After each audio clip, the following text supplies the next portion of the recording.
कक्षा में बैठी लड़की को अभी कि अचानक उसे एक भयानक सपना आया, जिसमें एक तेज धार वाला हथियार लिए एक राक्षस उसके सामने प्रकट हो गया। लड़की तुरंत डर गई और कक्षा से भागने की पूरी कोशिश करने लगी, लेकिन जैसे ही वह दरवाजे से बाहर भागी, उसने खुद को वापस उसी जगह पाया जहां से उसने शुरुआत की थी। इस अवास्तविक दृश्य ने उसके डर को चरम सीमा पर पहुंचा दिया। जैसे ही स्टील का चाकू नीचे सरका, लड़की अचानक जाग उठी।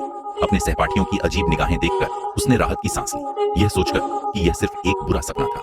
एक गहरा डर उसे तुरंत जकड़ लिया, क्योंकि उसे एहसास हुआ कि जो उसने अभी अभी अनुभव किया है वह वास्तव में हुआ हो सकता है। रात हो गई और डर परछाई की तरह उसका पीछा करने लगा। राक्षस के दोबारा प्रकट होने के डर से लड़की ने अपने प्रेमी को अपने साथ रहने के लिए बुलाया। हालांकि पल भर में ही कुत्ते के जोर जोर से भौंकने से सन्नाटा टूट गया। अपने सोए हुए प्रेमी को जगाना न चाहकर वह अकेले कमरे से बाहर देखने गई। उसने धीरे से कुत्ते का नाम पुकारा, लेकिन कोई प्रतिक्रिया नहीं मिली। अचानक और सामने का दृश्य देखकर उसकी रूह कांप उठी। कुत्ता खून के तालाब में पड़ा था और राक्षस पास ही खड़ा था। लड़की डर के मारे घबराकर जैसे ही राक्षस ने अपने पंजे उसकी ओर बढ़ाए, लड़की फिर से जाग उठी।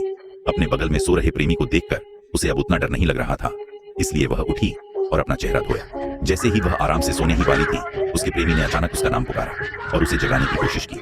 हालांकि लड़की किसी चीज के वश में लग रही थी, लगातार चीख रही थी और उसका शरीर बेकाबू होकर हिंसक रूप से कांप रहा था। फिर वह रहस्यमय तरीके से हवा में तैरने लगी, 48 बार घूमी और अचानक छत से टकरा गई और अंत में उसे एक मुफ्त लंच बॉक्स मिल गया। क्या तुम अब भी कक्षा में सोने की हिम्मत करते हो?